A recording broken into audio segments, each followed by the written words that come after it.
Hello guys, in this video I am going to show you how to add items to your favorites on the DoorDash application so that you can find them easily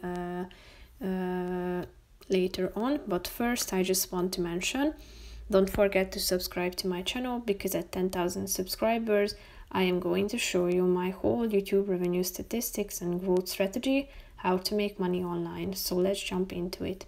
First of all, open the application on your phone. Then you should tap on the home button down below, which is the first option. And now it is loading in, as you can see. Here at the top you can select from a bunch of categories, down below subcategories. So tap on the relevant one that you want to order. Here you can select your location at the top.